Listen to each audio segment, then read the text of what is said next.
de esta pues, sesión prácticamente vamos a hablar de los criterios diagnósticos de depresión mayor. Obviamente lo di enfocado pues hacia esta parte de psiquiatría, pero pues también con un ángulo neurológico, ¿vale? Como ya bien me presentaron, soy la doctora Nancy Moreno, soy neuróloga, especialista en trastornos del movimiento, y pues vamos a empezar.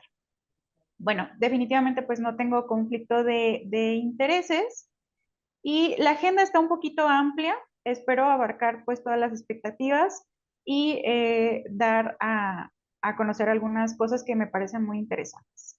Bueno, vamos a ver lo que viene siendo la introducción, vamos a ver los objetivos prácticamente de la charla, las definiciones en relación a lo que es la depresión, algo muy interesante que es a partir de la historia pues prácticamente antigua como la actualizada, algunos datos epidemiológicos que la verdad es que son importantes e impactantes, los factores de riesgo que condicionan esta patología, algo súper interesante que me parece que es la neurobiología, definitivamente los criterios diagnósticos, que pues en esto es lo que vamos a enfocar la plática, las diferentes clasificaciones que tenemos, evidentemente el tratamiento, el diagnóstico y las novedades que existen, ¿de acuerdo? Bueno, como parte del objetivo, prácticamente es comprender y analizar los criterios diagnósticos de depresión mayor, evidentemente, pues ante las dos guías o ante las dos Biblias que se tienen, que es el DSM-5 y el CIE-11. Así como, pues, obviamente su sustento neurobiológico, que es como la parte más enfática de mi área, con el objetivo de mejorar la precisión diagnóstica y optimizar la práctica clínica. Y sobre todo, pues, actualizarnos y reconocer qué hay hasta este momento, ¿vale? Bueno, como parte de introducción, entendemos que el trastorno depresivo mayor fue clasificado en el 2008 como la tercera causa de enfermedad a nivel mundial. Sin embargo, se prevé que para el 2030 va a ocupar el primer lugar. Entonces, a partir de, quise abrir la plática con este impacto porque son enfermedades que están presentes, sin embargo, en un futuro nos van a llegar a impactar, ¿sale? Entonces, prevemos que para el 2030 vamos a ocupar con este padecimiento el primer lugar. Pero bueno, ¿a qué nos referimos con este estado de depresión? Pues prácticamente es un estado de ánimo que persiste de forma bajo, ¿no? Con anedonia, disminución del interés en las actividades y evidentemente pues interfiere en las actividades de la vida diaria de la persona que lo presenta, ¿no? Y ahorita pues vamos a ver qué son las características que lo presentan. Entonces, bueno, esta diapositiva a lo mejor la podemos ver un poquito cargada, pero aquí me llamó la atención o el énfasis de esta diapositiva meramente era para mostrarles que existen pues diferentes definiciones de lo que es la depresión, ¿no? Y pues obviamente dependiendo de la bibliografía que busquemos, vamos a encontrar los diferentes conceptos. Entonces, por ejemplo, obviamente todas las definiciones comparten algunas características y al final de cuentas, pues podemos unificar una, ¿no? Entonces, pues al final de cuentas, como les mencionaba, la depresión es un trastorno mental que se caracteriza por la presencia persistente de tristeza, pérdida de interés o placer por las actividades que habitualmente realizamos. Y esto va a contribuir a tener alteraciones cognitivas, conductuales, somáticas y por lo tanto pues funcionales que definitivamente pues van a afectar la calidad de la vida diaria. También a la depresión pues se le conoce como un trastorno complejo, ahorita vamos a ver por qué es tan complejo y pues multifactorial, porque sería bueno o sería más sencillo, vaya, que fuera solamente interferido por un solo factor, ¿no? Pero pues ahora sí que con todo el estudio de esta patología, pues hemos visto que es multifactorial y podemos tener diferentes manifestaciones dependiendo de cada paciente, ¿no?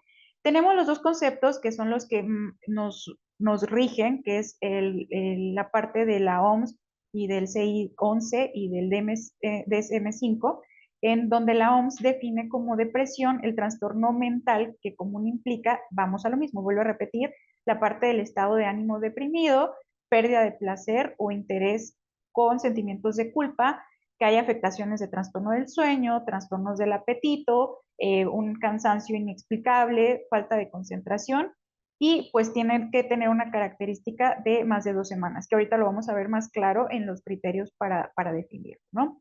Y la otra guía que nos evalúa o que nos determina o nos clasifica el trastorno depresivo mayor, pues es el DSM-5, ¿no?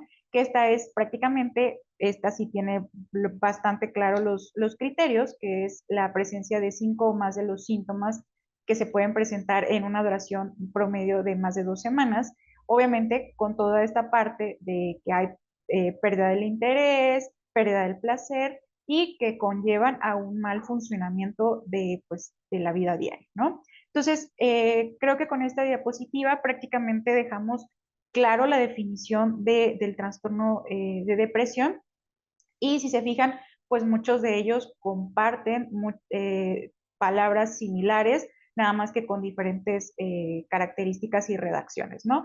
Pero prácticamente creo que quedó claro la definición de depresión. Y bueno, si se fijan, esta es una diapositiva histórica. Al final de cuentas, la depresión pues no es un tema nuevo, es un tema ya antiguo. Se habla que desde el siglo V en Hipócrates ya se tenía un conocimiento. Obviamente pues para nada es similar a lo que tenemos en la actualidad, porque pues antes teníamos estas múltiples definiciones, ¿no? Que se le conocía como melancolía y teníamos como esas sincronismos de palabras que pues al final de cuentas le digo actualmente pues ya no tienen esos conceptos y se ha modernizado la definición. Entonces, como ven en esta línea de tiempo, les comento, Hipócrates ya hablaba de que la palabra melancolía era un término oscuro, negro, y que venía de esta parte de una tristeza prolongada. Posteriormente, en siglos incluso antes, por Areto, Capadocia, también menciona esta parte de melancolía y era como la alteración del ánimo. Pero vamos a lo mismo, o sea, como que nada más teníamos ese comportamiento, pero pues como que no lo definíamos ni teníamos las características habituales. También en el siglo X, pues ya abarcan de que es un sentimiento de aflicción debido al alma, o sea, ya ven que antes era como más esta parte espiritual y toda esta situación, ¿no? Sin embargo, durante la línea del tiempo, pues sigue condicionando esta parte de melancolía, hay esta parte espiritual de que decían que era provocado por algunos demonios o fuerzas ancestrales. Después, en 1620, 1600, en ese periodo, habla de una teoría en relación al humor, pero se sigue insistiendo en esta definición de la melancolía. ¿No? Después ya empiezan a existir pues varias teorías donde establecen ya como más que creencias religiosas y esta parte mística y misteriosa, empiezan a establecer una diferenciación entre una enfermedad y un proceso que sufre por perder o por tener una deficiencia, ¿no? Sin embargo, pues esta línea de tiempo no se establece ahí, sigue avanzando. ¿Y qué tenemos en la actualidad? Pues en la actualidad, entre comillas, porque si se fijan, desde 1899 Kraepelin, pues abarca estas definiciones o empieza a introducir estas definiciones como parte de psicosis maníaco-depresiva, que viene ya aquí arrastrando los conceptos que ahorita actualmente tenemos del trastorno bipolar y la diferenciación con el trastorno depresivo mayor, ¿sale? Pero son donde empezamos como a separar estos dos conceptos que ya lo tenemos pues bastante claros en la actualidad, ¿no? Posteriormente, pues bueno, más bien viene arrastrando con esta parte de dolor y melancolía y pues seguimos como en la pelea esa de los conceptos anteriores con los conceptos actuales. Ya para 1952, que es cuando existe el primer DSM-1, pues habla de una reacción depresiva como esta parte de síntomas vagos sin propiamente criterios, o sea, solamente se define como un estado emocional apagado, pero no tenemos como claro los criterios establecidos. Se siguen actualizando los DSM pues por la numeración. En 1980 ya tenemos el DSM-3 y es en el primer momento donde existen los criterios tanto diagnósticos y categóricos.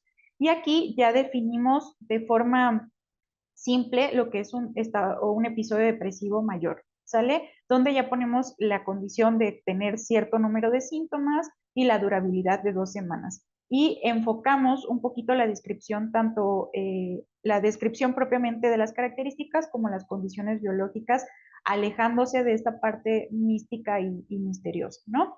En el 2013 ya establecemos esta parte del DSM-5, donde eliminamos esta ambigüedad en la cuestión de duelo y apartamos ese concepto e introducimos las características clínicas que pueden ir acompañados, ¿no? Trastorno depresivo mayor, ansioso, catatónico, mixto y estacional, o sea, ya lo hacemos como más explícito la definición.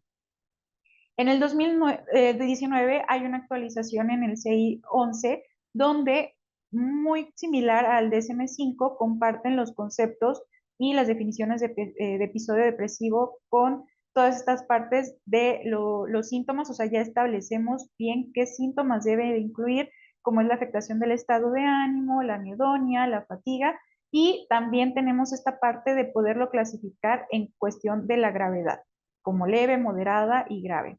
Y tenemos como esta flexibilidad, obviamente, pues para obtener o captar la mayor posibilidad de pacientes y no ser tan cuadrados en cuestión de los conceptos.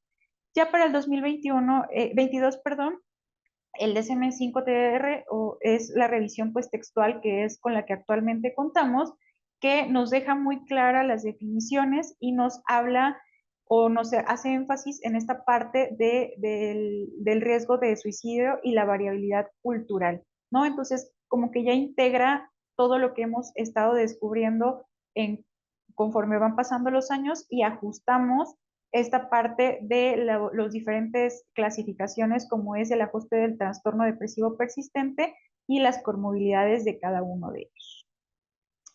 Bueno, ¿por qué es tan importante este tema? Vamos a lo mismo. Al final de cuentas, o objetivamente, pues tenemos números que impactan a nivel mundial y pues como les mencionaba en la introducción, es una patología que se prevé que va a aumentar en un número significante y pues estos son los números que a mí me llamaron la atención. Sabemos que el 3.8 de la población padece depresión, entonces un importante número de personas pues tiene este padecimiento. Tenemos que a partir de los 18 años ya se reportan el 21.9% de los pacientes con depresión. Y obviamente conforme va pasando la edad, se aumenta ese pico en 37.1% y aparte de eso, su prevalencia se mantiene en un 8.7%. Obviamente son datos de la OMS de a partir del 2019, donde se hace un conteo de 280 millones de personas que padecen depresión y entre ellas, pues también tenemos afectados la población de niños como adolescentes. La distribución que tenemos o las características de la población es que el 5% es de los pacientes adultos, entre 4% es en hombres y el 6% es en mujeres. Definitivamente es una patología que afecta más al género femenino y también pues influye en las diferentes etapas de la vida, ¿no? Como ya bien les mencionaba, en pacientes de mayor edad tenemos mayor impacto, ¿no? Entonces, creo que teniendo marcados o el conocimiento numérico del impacto de la enfermedad, creo que eso nos hace pues como que tomar conciencia y hacer acciones en específicas. Entonces, es por eso que decidí poner esta tabla o esta información numérica, ¿no? Y bueno, ¿qué es lo que pasa? ¿Por qué somos más prevalentes o qué factores de riesgo tenemos? La verdad es que conforme se está estudiando más esta patología, pues encontramos diferentes factores de riesgo. Tenemos bien diferenciados que hay factores biológicos como factores ambientales. Los factores biológicos, pues meramente se refieren a las características de la persona, ¿no? Como ya bien les decía, el género, ser mujer conlleva mayor riesgo a tener este padecimiento. La edad, desde pequeños podemos tener este padecimiento, pero definitivamente en pacientes adultos conllevan a tener mayor riesgo de padecerlo. esta parte del el coeficiente intelectual o esta parte del acceso a la educación, el temperamento, que la verdad es que se ha estudiado bastante en este aspecto, tanto esta parte como la relación de la conducta o del comportamiento o de las relaciones personales, como la relación o el factor genético. Esto es muy importante porque hay un estudio muy bonito que nos hace la diferenciación, ¿no? De pacientes que tuvieron el mismo ambiente social sin ser consanguíneos, pacientes que son gemelos, pero fueron separados desde el nacimiento y que desarrollaron trastornos depresivos, dependiendo, ahora sí que por la parte genética, en diferenciación del entorno ambiental, o pacientes que no son nada que ver y compartieron el mismo ambiente, ¿sale?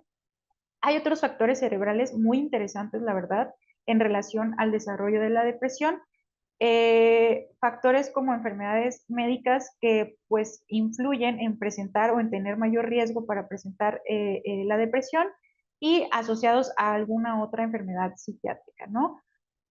Los ambientales, pues son todas estas situaciones o entornos que conllevan al paciente a tener mayor riesgo de presentar depresión, como son todos estos factores que ya tenemos bien claros en relación a los perinatales, al nivel de educación, como ya les mencionaba.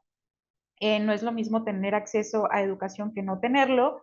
También se ve mayor influenciado en estos pacientes que tienen limitación de la educación.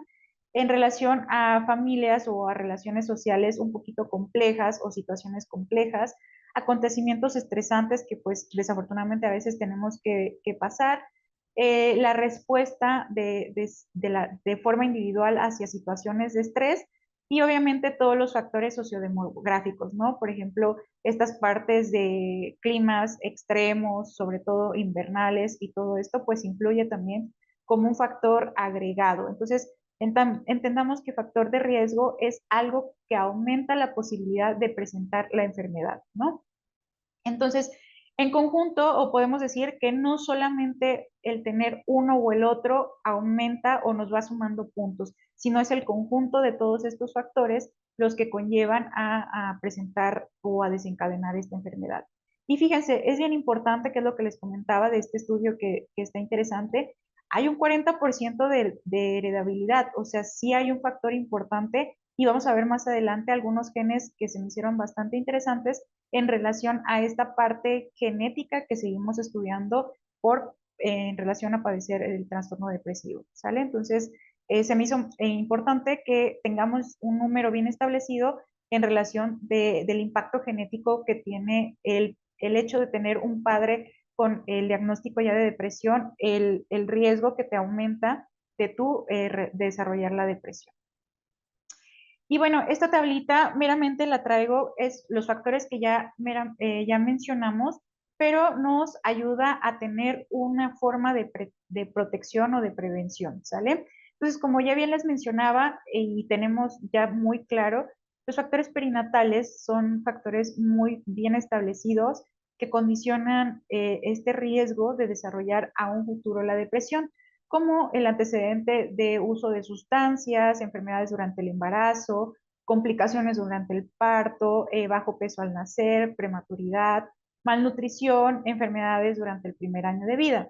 Y pues esto, ¿cómo se protege? Pues obviamente un embarazo en seguimiento, un control prenatal, un seguimiento del primer año de vida, ¿no? El nivel de educación, como ya bien les mencionaba, el bajo nivel de educación y el pues mal adecuamiento al estudio nos condiciona a desarrollar depresión y pues lo que la forma de protección es pues tener factible llevar a cabo una educación especial, ¿no? Entonces, con acontecimientos estresantes, pues al fin de cabo, ya sea uno o múltiples factores estresantes, pues estos hay que solucionarlos o llevarlos a cabo para evitar esta situación, ¿no? La respuesta estresante que va en relación a los acontecimientos estresantes, que es lo que les mencionaba, en cierta forma el factor protector es afrontarlos o resolverlos en su momento para que pues estos no condicionen un factor de riesgo como tal.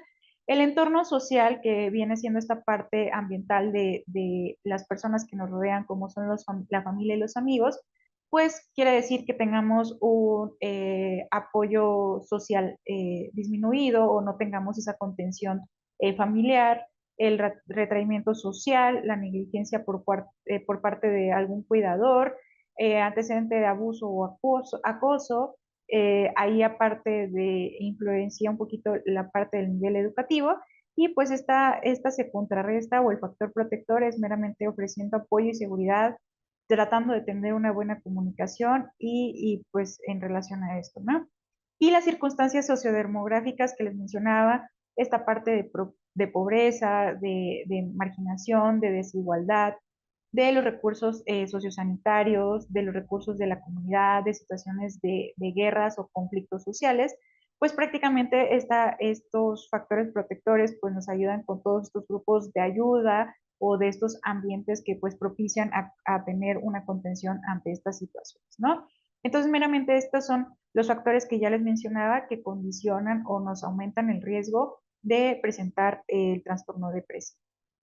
Ok, y como bien les mencionaba, estas son prácticamente las dos guías que nosotros tenemos o los dos consensos que tenemos donde nos regula estas definiciones y estas formas de clasificación y de diagnóstico del trastorno depresivo mayor. Entonces, bueno, dentro del DSM-5 tenemos este subgrupo donde tenemos prácticamente 8 trastornos del estado de ánimo, que prácticamente en esta sesión nos compete el trastorno depresivo mayor, que es el número 2, como ahí bien lo vimos, pero tenemos más trastornos del estado de ánimo, ¿no? Que es el estado de desregulación disruptiva del estado de ánimo, el trastorno depresivo mayor, que es el que vamos a hacer énfasis en esta charla, el trastorno depresivo persistente, el trastorno dismórfico premenstrual, el trastorno depresivo inducido por sustancias y medicamentos, el trastorno depresivo debido a otra afectación médica. Y aquí les dije 8 porque, bueno, aquí lo puse en el mismo apartado, pero es el trastorno depresivo específico o el no especificado, el trastorno depresivo no especificado, por eso lo dividimos en 8. Pero como bien les menciono, aquí les pongo la flechita, nos vamos a enfocar en trastorno depresivo mayor. Ok, esta diapo está un poquito cargada, déjenme poner el puntero. Ok, muy bien. Entonces, ¿cómo establecemos los criterios o cuáles son los criterios diagnósticos para establecer un trastorno depresivo mayor? La guía es bien clara, ¿no? Debemos de tener 5 de estos que tenemos enmarcados en el cuadrito rojo o más de los síntomas durante un periodo mínimo de 2 semanas y que esto condicione un cambio del funcionamiento a lo que acostumbradamente estamos, ¿no? Entonces, o también pues esta parte o esta definición del estado, de perder el estado de ánimo o perder el interés o el placer, ¿no? Entonces, ¿cuáles son los síntomas que condicionan o que tenemos que hacer un checklist en estos pacientes? Pues en primero es un estado de ánimo deprimido la mayor parte del día, ¿no? El segundo es la disminución importante del interés o del placer, la pérdida importante del peso sin hacer alguna modificación de la dieta o aumento de peso, y esto habla de cuantitativamente de un 5% en relación al peso con el que teníamos, algún trastorno del sueño como es el insomnio o al contrario que es la hipersomnia durante casi todo el día, la sensación subjetiva de inquietud o enlentecimiento, la fatiga o la pérdida de energía durante todo el día, el sentimiento de culpabilidad o inutilidad, la disminución de la capacidad para pensar o concentrarse y la sensación o pensamientos de muerte recurrente. Entonces, el tener 5 o más de estos síntomas nos condicionaría o nos definiría trastorno depresivo mayor.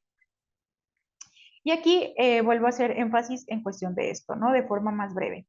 Entonces, nos habla de la durabilidad, debe de ser más de 2 semanas, y de la cantidad de síntomas, que debe de ser más del 5 de los 9 síntomas que presentamos a continuación, que ya los mencionamos, ¿no? Afectación del estado de ánimo, disminución de interés o placer, aumento o disminución de peso, alteración de sueño, ya sea aumentado o disminuido, enlentecimiento global mental, fatiga sin alguna actividad o justificación, sentimientos de inutilidad y disminución de la concentración con pensamientos recurrentes de muerte, ¿no? Entonces, 5 de estos ya cumpliría para una definición de trastorno depresivo mayor. Y aquí un dato importante que es el que les marco en rojo, 14 de cada 100,000 tienen pensamientos recurrentes de muerte. Entonces eso nos hace una banderita roja en relación de que es algo que debemos estar cuidando constantemente en relación a estos pacientes. Y otras de las características que debe de cumplir, o otro de los criterios que debe de tener la definición de trastorno depresivo mayor, definitivamente es que causa un malestar evidente o un deterioro social, o sea, a lo que se refiere es que condicione esta afectación en las actividades de la vida diaria, ya sea en nuestra vida personal, en nuestra vida laboral y o en otras áreas, ¿no? Y otra condición o otra de los criterios que debe de tener es que no se debe de atribuir a una cosa secundaria, llámesele alguna enfermedad, algún medicamento o alguna otra condición que pudiéramos asociar a justificar este padecimiento. Y obviamente que no cumpla criterios de otro trastorno, ¿no? Como en este caso, que no haya tenido algún episodio maníaco o un episodio hipomaníaco, ¿vale? Y bueno, aquí prácticamente es en forma de gráficas los síntomas que ya habíamos mencionado referente a los criterios del DSM-5, ¿no? Entonces, tenemos que tener al menos 2 de estas, más 5 de los síntomas que ya habíamos mencionado y que les vuelvo a repetir. Obviamente un estado deprimido o pérdida del interés o apatía, más cualquiera de estos síntomas que, pues aquí tenemos la báscula en relación a la pérdida o al aumento del peso, la alteración o trastornos del sueño, ya sea con hipersomnia o insomnia, la agitación o esta parte del estado cognitivo, el cansancio injustificado, la sensación de culpabilidad o inutilidad, la disfunción cognitiva, que es esta parte de pérdida de concentración, y la ideación suicida, ¿no? Entonces, meramente esta gráfica me gusta porque, pues al menos muchos de nosotros somos visuales, entonces con esto se nos queda más claro los criterios. Y bueno, tenemos la otra guía que bien les mencionaba, que es el CI-11, que prácticamente aquí tenemos esta subdivisión en cuestión de los trastornos del estado de ánimo, que tenemos los trastornos bipolares, los trastornos depresivos del episodio único, los trastornos depresivos recurrentes, los trastornos distímicos, trastorno mixto de depresión y ansiedad, el trastorno dismórfico premenstrual, otros trastornos depresivos y algunas presentaciones sintomáticas, ¿no? Pero bueno, ¿qué establece o cuáles son los criterios de la clasificación del CIE-11? Son muy similares, si se fijan, comparten muchos de los criterios. Entonces, igual, tenemos que tener un estado de ánimo depresivo, una pérdida de interés o placer, o lo que se conoce como anedonia, la fatiga o pérdida de energía, más acompañado de los síntomas, como también se repiten en el DSM-5, que es la pérdida de la concentración o disminución de la atención, la sensación de baja autoestima o la pérdida o la sensación de inutilidad, de culpabilidad, la sensación o el pensamiento de muerte o de suicidio, alteraciones del sueño y también cambios del apetito. Aquí una de las cosas diferentes en relación o comparadas con el DSM-5 es que al menos aquí sí lo separa en relación a la clasificación de esporsevilidad que tenemos como leve, moderada y grave. Leve lo define como 2 síntomas de los nucleares, o sea, prácticamente estos que tenemos como 1, 2 y 3, más 1 o 2 de los adicionales, ¿no? Que son los externos. La clasificación por severidad moderada, igual, tenemos que tener 2 síntomas nucleares más 3 o 4 adicionales. Y la grave se refiere a 3 síntomas nucleares más ya 4 síntomas adicionales, ¿no? Y evidentemente, pues para convertirlo en un trastorno, pues debe de cumplir con esta parte de deterioro de la funcionalidad en todos los entornos, en el personal, en el social, en el familiar y en el laboral, uno u otro o en varios esferas del funcionamiento.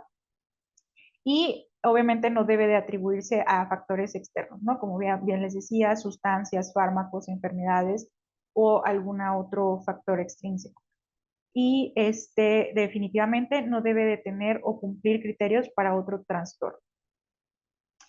Y bueno, aquí voy a entrar a algo que a mí me encanta, que es esta parte de la neurobiología, Al final de cuentas, siempre yo he buscado el motivo de entender por qué pasan las cosas, ¿no? Y como neuróloga, pues es como la parte que yo más hago el énfasis.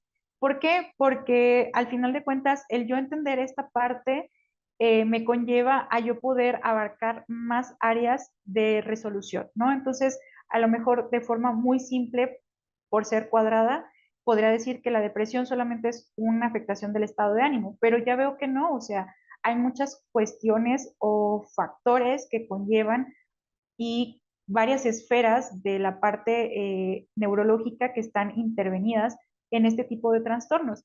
Entonces, esta esfera meramente, si se fijan, pues existen todos los enlaces y van en relación uno con otro, de todos los factores que influyen y de todas las esferas que se ven afectadas en este trastorno de depresión mayor.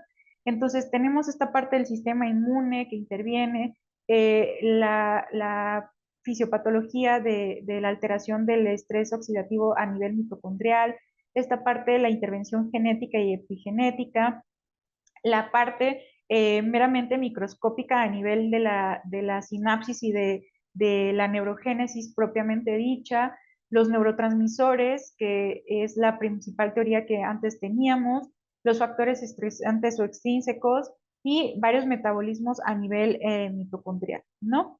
Entonces, ya tenemos bien establecidas, o creo que pues conforme va pasando el tiempo, aumentamos estas teorías y esto es lo interesante de la neurobiología. Como bien les decía, la neurobiología pues es esta parte o es esta eh, parte de la medicina que intenta entender el motivo de qué es lo que está pasando o cuál fue este desequilibrio que se presentó para llegar a presentar estas manifestaciones. ¿Y por qué tenemos tantas teorías? Pues porque al final de cuentas ninguna teoría nos da la solución absoluta, ¿no? Entonces, bueno fuera que una de las teorías nos dijera, pues por eso nos está provocando el trastorno depresivo mayor, pero al final de cuentas nos hemos dado cuenta que varias teorías intervienen en el desarrollo de esta patología. Entonces, por lo mismo, porque el trastorno depresivo mayor es un trastorno complejo y muy heterogéneo, donde convergen pues muchísimas alteraciones, como ya les mencionaba, químicas, endocrinológicas, inflamatorias y propiamente de conectividad cerebral, pues ha evolucionado pues todas estas teorías y cada vez se agregan más para encontrar cuál es la disfunción propiamente dicho. Y a partir de eso, pues se han generado nuevas terapias y nuevos ángulos para tratar en relación a este padecimiento, ¿no? Entonces, de las teorías que tenemos, pues existe biológicas y otras extras, que son las que les menciono, de las cuales vamos a ir hablando poco a poco de cada una de ellas. Entonces, prácticamente tenemos alrededor de 6 teorías, o son las teorías que tenemos como mayor evidencia, como es esta parte de la teoría de la hipótesis de los neurotransmisores, la teoría del eje hipotalámico adrenal, la teoría de inflamación, la teoría de citocinas, la teoría de neuroplasticidad, la teoría de influencia sistémica y la teoría epigenética, ¿no? Y pues ahorita las vamos a ir explicando poco a poco. Este es un esquema que me encanta, al final de cuentas es cada una de las teorías de las cuales les estoy mencionando y pues bien les mencionaba. La primera teoría, que es esta parte que les estoy mencionando, es la hipótesis del eje hipotalámico hipófisis adrenal. ¿Qué quiere decir esto? Al final de cuentas, es un desequilibrio entre una hiperestimulación de hormonas que regulan este estado de excitabilidad, por así decirlo. Entonces, ¿qué dice esta teoría? Pues al final de cuentas se asocia a un constante estrés, lo cual aumenta o hiperactiva, vaya, las alteraciones neurobiológicas que aumentan la liberación de corticotropina. Esta a su vez hace que se aumente el ACTH y al tener la elevación de la ACTH aumentamos los niveles de glucocorticoides. Los corticoides funcionan directamente en la glándula suprarrenal, donde tenemos esta liberación retroalimentaria hacia el sistema hipotalámico y al final de cuentas aumentamos la liberación de hormonas que contribuyen a aumentar esta parte de cortisol y a elevar las situaciones de estrés. Esto a su vez condiciona o influye también en otra parte hormonal que es en la liberación de estrógenos. Hago énfasis en esto porque, como bien les mencionaba al principio, epidemiológicamente tenemos mayor riesgo las mujeres. Entonces, sí tiene un motivo de ser porque las mujeres tenemos mayor riesgo de presentar la depresión. Y es por esta justificación neurobiológica de que al liberar este tipo de hormonas también tenemos elevación de estrógenos, que el aumento de estrógenos a nivel cerebral condicionan también la pérdida de concentración y la relación de la memoria, ¿no? Entonces, si se fijan, les vuelvo a repetir, esta parte de la neurobiología tiene un motivo de ser de por qué pasan las cosas y de por qué se presentan los síntomas. Entonces, esta parte del síntoma o de los criterios adicionales que mencionábamos, que hay alteración de la concentración o pérdida de la memoria, pues tiene que ver con esta parte o esta teoría de este eje en relación de hormonal. La otra teoría que tenemos es el número 2, que lo vemos aquí, es en relación a las monoaminas.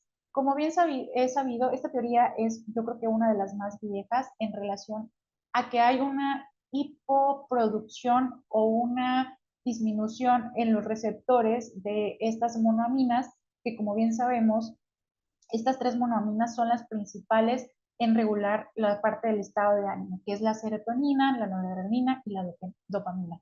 Entonces, ya sea al tener una deficiencia o al tener una mala captación de estos neurotransmisores, pues contribuye a esta afectación del estado de ánimo, ¿sale? Entonces, podemos tener diferentes afectaciones, como les mencionaba, la disminución propiamente de las monoaminas o a una mala interpretación o lectura o vaya captación de este neurotransmisor. Hay otra teoría que pues es bastante estudiada, que es esta parte de la teoría de la parte inflamatoria o de las citocinas, donde nos dice que el aumento de factores proinflamatorios por situaciones de estrés oxidativo o un mal procesamiento a nivel mitocondrial, aumentamos las sustancias tóxicas a nivel cerebrales, lo que nos hace aumentar sustancias como interleucina 1 beta, el factor de necrosis tumoral alfa, interleucina 6, lo que hacen que esta celularidad esté presente en las neuronas y hagan un mal funcionamiento propiamente de las neuronas, tanto de la sinapsis como apoptosis o muerte de estas estructuras, ¿no? Entonces, es un factor que también ya bastante se conoce y se ha trabajado en él, ¿no? Otra de las teorías que tenemos es esta parte de la genética, y esta parte de la genética es bastante importante.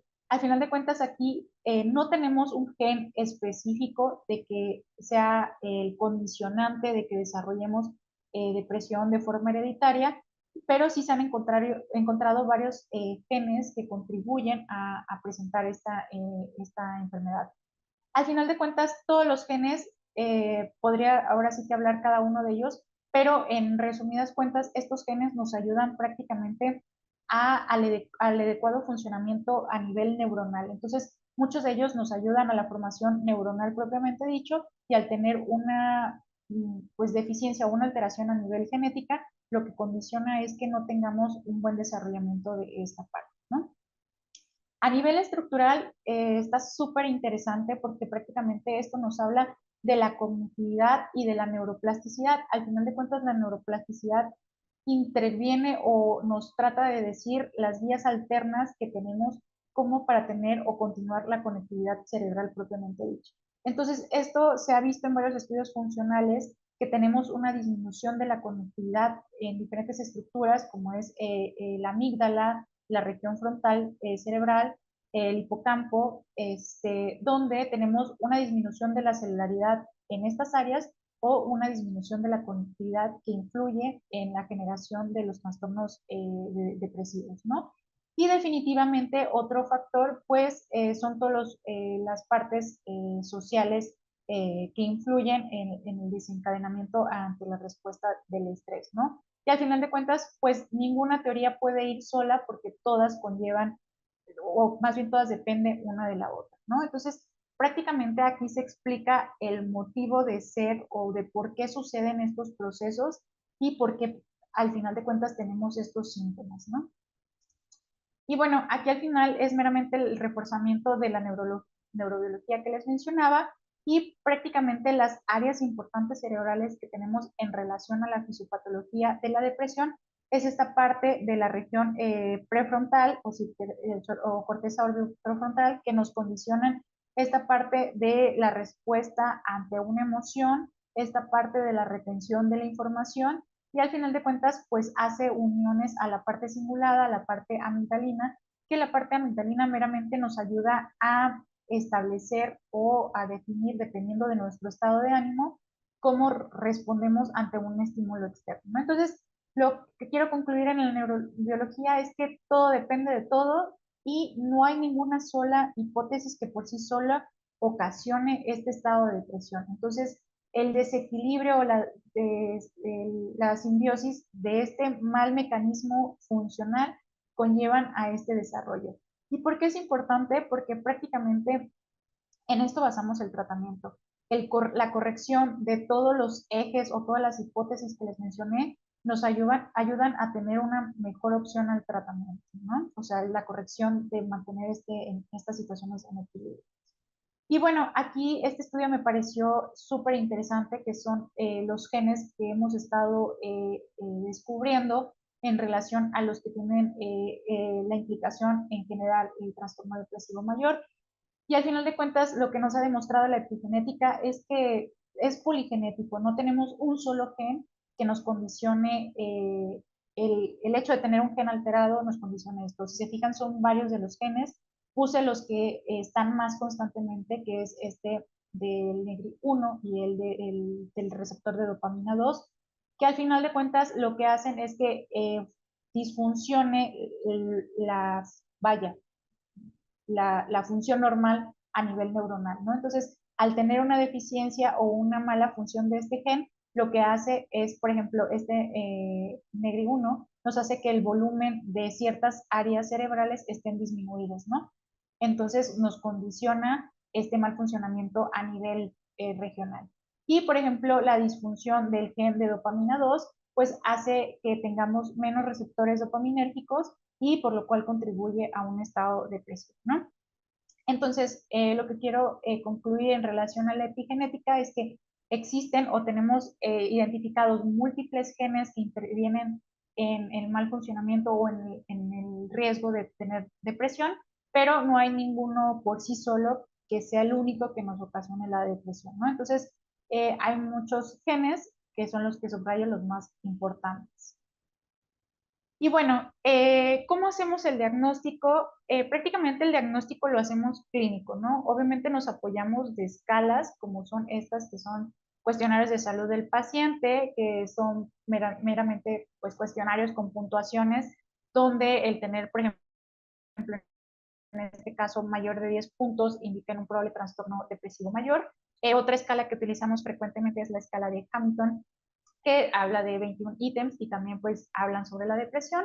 Hay otra escala que tenemos de Montgomery. Esta también nos ayuda a evaluar pacientes con síntomas relacionados a la depresión.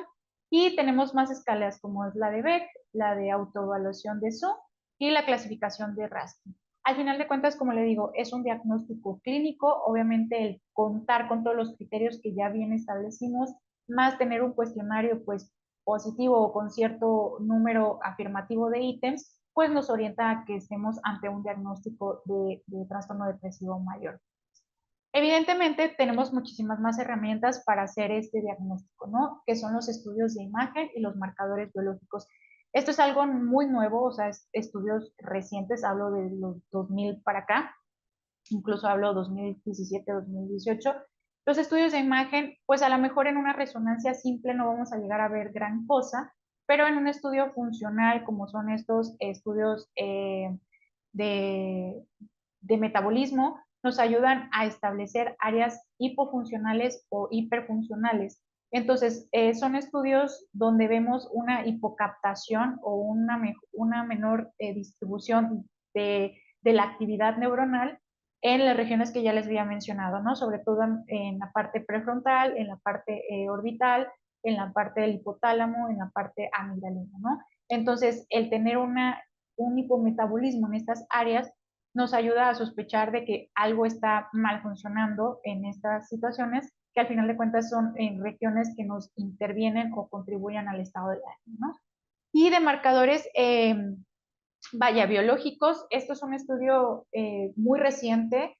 Estos marcadores biológicos, los marcadores biológicos son al final de cuentas estudios accesibles y que se pueden estar repitiendo de paciente en paciente, y el que tengamos la presencia de estos marcadores no nos hablan del diagnóstico confirmatorio, pero sí nos hablan de la sospecha de diagnóstico. Son marcadores que incluso muchos de ellos todavía se encuentran en estudio, pero marcadores que ya están establecidos, que tienen relación en que la existencia a nivel sérica de estas sustancias condicionan o nos hacen sospechar de un trastorno depresivo, ¿no?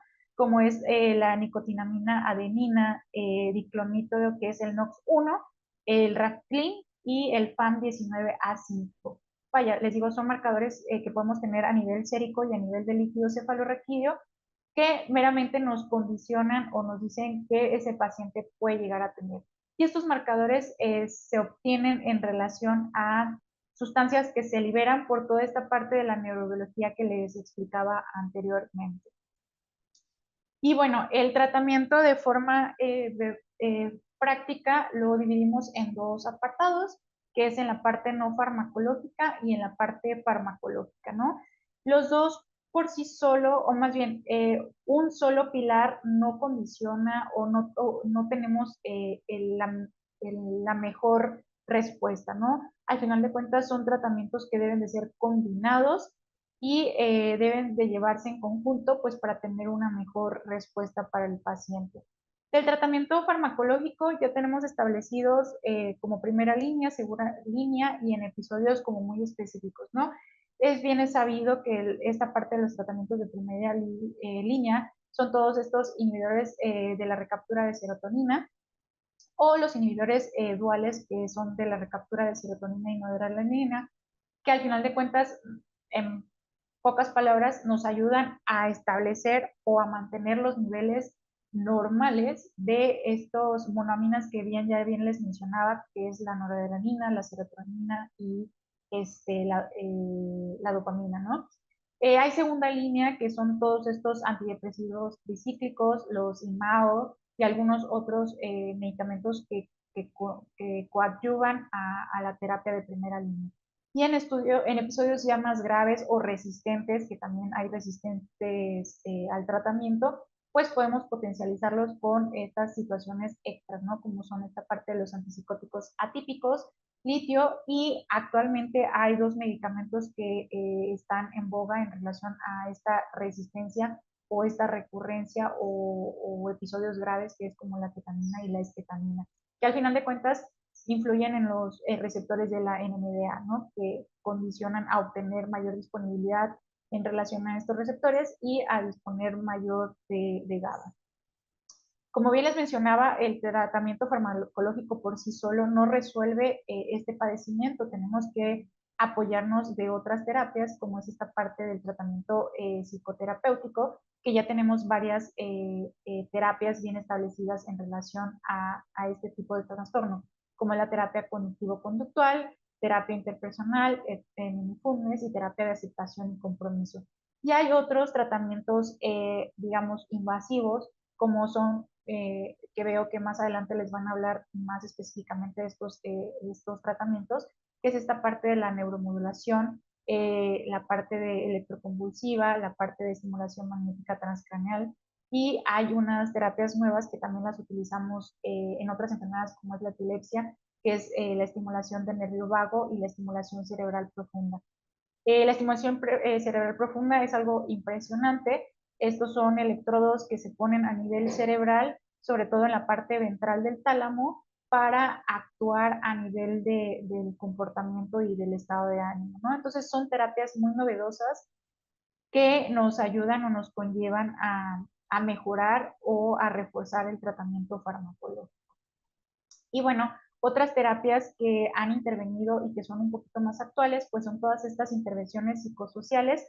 Hay una parte que se llama medicina del estilo de vida, que esta tiene como objetivo prevenir todas estas enfermedades crónicas con modificaciones de la vida diaria, ¿no? Como es la influencia del ejercicio, la parte o corrección de higiene del sueño, la reducción de sustancias tóxicas como es el alcohol o algún tipo de estimulante, y todos estos grupos de apoyo que son las intervenciones familiares y de psicoeducación. Y hay una terapia muy, pues a lo mejor no nueva, pero que se ha intervenido en la parte del trastorno depresivo mayor, que es esta parte de la fototerapia. La parte de la fototerapia, la verdad es que sí tiene evidencia científica en relación que aumenta por la captación a nivel de la retina del estímulo visual o de la luz. Vaya, tenemos una retroalimentación a nivel de los núcleos de tálamo de región posterior, y esa nos ayuda a una producción de serotonina, ¿no? Entonces, directamente aquí influye a tener una mayor disponibilidad de serotonina. Y bueno, hay otras estrategias preventivas que meramente son en relación a las condiciones de cambio de estilo de vida, ¿no? Entonces, obviamente, condicionar un sueño o una terapia de regulación, al final recuerden que el sueño nos influye en esta parte de la eliminación de toxinas y resetear el cerebro de un día para otro para condicionar un funcionamiento adecuado, ¿no? Entonces, tener un sueño de forma adecuada es uno de los pilares importantes. Hay una de las teorías que influye en relación a la barrera intestinal, donde condicionan que ciertos alimentos eh, influyen en la liberación de sustancias proinflamatorias, que esas sustancias proinflamatorias viajan hacia nivel cerebral y condicionan este desequilibrio a nivel de los neurotransmisores. Entonces también se ha visto que una dieta rica en carbohidratos o grasas condicionan un estado depresivo, ¿no? Entonces viene por esta parte de la corrección de la dieta, ¿no? Obviamente el apoyo social es una parte primordial o pilar en relación de prevención en este trastorno depresivo mayor, y definitivamente el ejercicio por todas las condiciones, ¿no? Desde esta parte de que genera nuevas vías y conexiones o en lo que incluye la neuroplasticidad, y la parte de la liberación de hormonas de la felicidad, en pocas palabras, ¿no? Y también nos ayuda a regular o a controlar el estado proinflamatorio crónico que podemos llegar a tener, sin agregar toda esta parte cardiovascular que nos ayuda a esta parte de oxigenación y otras sustancias que intervienen, ¿vale? El pronóstico, bueno, la verdad es que estos pacientes no tratados llegan a durar o condicionan síntomas de muchos años, de 6 meses hasta 12 meses. Dos tercios de las personas de trastorno depresivo mayor contemplan esta parte del suicidio, y el 10 al 15% lo llegan a cometer. Es una enfermedad crónica, es recurrente. La tasa de recurrencia va hasta el 50% después del primer año, hasta el 70% después del segundo año y el 90% después del tercer episodio. Entonces, es algo que es importante tratar, pues por el riesgo de las recaídas, ¿no? Y del 5 al 10% de los pacientes finalmente pueden llegar a desarrollar otro trastorno u otra patología psiquiátrica, ¿no? Entonces, el pronóstico es bueno en pacientes que llegan a tener toda esta parte obviamente, de un diagnóstico oportuno y por lo tanto un tratamiento en conjunto, ¿no? Con todo lo que les mencionaba, la parte farmacológica, no farmacológica y estos coadyuvantes que ya bien les mencioné. Y bueno, esta tabla es súper cargada. Lo único que quiero es como dar esta parte esperanzadora. Esta es una tabla de múltiples estudios donde muchos de ellos todavía siguen en fases de investigación, pero son los diferentes medicamentos que han intervenido en relación a las hipótesis que les mencioné en la neurobiología, donde son medicamentos que nos influyen en la parte de neuroinflamación, en la parte de estabilizadores de monaminas, y hay muchos medicamentos que realmente, vaya, si buscamos para qué sirven, no se utilizan normalmente para la depresión. Por ejemplo, aquí en esta parte de aquí tenemos el Celecoxib, ¿no? Que finalmente su evidencia habla de bloquear o disminuir esta parte o esta teoría que les mencionaba proinflamatoria. Hay otra de estatinas que también habla de la protección en relación a la inflamación. Entonces, esta diapositiva, meramente más para que la lean y para que se les quede, es una diapositiva esperanzadora porque, vaya, como les digo, es una patología eh, que impacta mucho, una patología que va en aumento. Entonces, con esta diapositiva meramente quiero decir que seguimos en estudio sobre cómo tratar y sobre cómo curar este padecimiento, ¿no? Entonces, es meramente una diapositiva esperanzadora de que seguimos en estudio de esta enfermedad. Y obviamente entiendo que vamos a encontrar más cosas y más avances en relación a esto. Entonces, bueno, ya como para concluir, los mensajes que quiero que lleven a casa es que pues el trastorno depresivo es un trastorno mental muy común. No todo es parte de la tristeza, ya vemos que condiciona muchas vías y muchos motivos de ser, con todas las partes de las teorías de la neurobiología. Siempre hay que buscar comorbilidades, obviamente como para tratarlas y disminuir estos factores. Valorar algo que es muy importante, que es el riesgo suicida, que al final de cuentas pues es una parte que tenemos que estar muy pendientes y alertas. La neurobiología, como bien les decía, es muy importante y el comprenderla nos hace abrir puertas y horizontes en relación a entender la enfermedad y a tratar de forma dirigida, ¿no? Como ya les mencionaba de esta diapositiva esperanzadora de estudios que siguen en investigación. Obviamente el tratamiento farmacológico no es todo, entonces el tratamiento no farmacológico no es opción, es algo que se debe llevar junto con el farmacológico. Y la depresión resistente pues no es el diagnóstico final. Tenemos que buscar la forma de dar esperanza, de ayudar a estos pacientes y pues tratar al paciente no solo como un episodio, sino como todos estos factores que conllevan y condicionan, como ya bien les mencionaba, todas las esferas que influyen en este factor, ¿no? Y pues bueno, ya para terminar, recordar que la depresión roba colores a la vida y pues nuestra labor como médico es ayudar a pintarlos de nuevo. Aquí les dejo mis datos por si alguien quiere contactarme o mandarme una pregunta en específico, si no, de todos modos ando por aquí. Y pues creo que eso es todo, espero que haya sido de su agrado, que haya sido útil y pues nada, agradecer muchísimo por la invitación, estoy muy feliz por estar aquí con ustedes. No sé si existe alguna pregunta, algo que quieran que refuerce o algo por el estilo. Doctora, ¿me escucha? Sí, claro. Ok, por el momento aquí la audiencia dice que todo bien y muchísimas gracias por su asistencia. Ok, les agradezco mucho. Ah, bueno, tenemos aquí la pregunta de Guadalupe Ponce Vidal, que si puede Ajá. ahondar un poco en los marcadores biológicos. Sí, claro. Bueno, como bien les decía, los marcadores biológicos es de un artículo del 2023. La verdad es que en casi todas las enfermedades neurológicas estamos en pro de estos marcadores. Estos marcadores no son específicos ni sensibles, mucho menos, y son un recurso un poquito caro. Lo que son los marcadores biológicos tienen como el beneficio, o más bien creo que los hemos encontrado por serendipia. Recording stopped.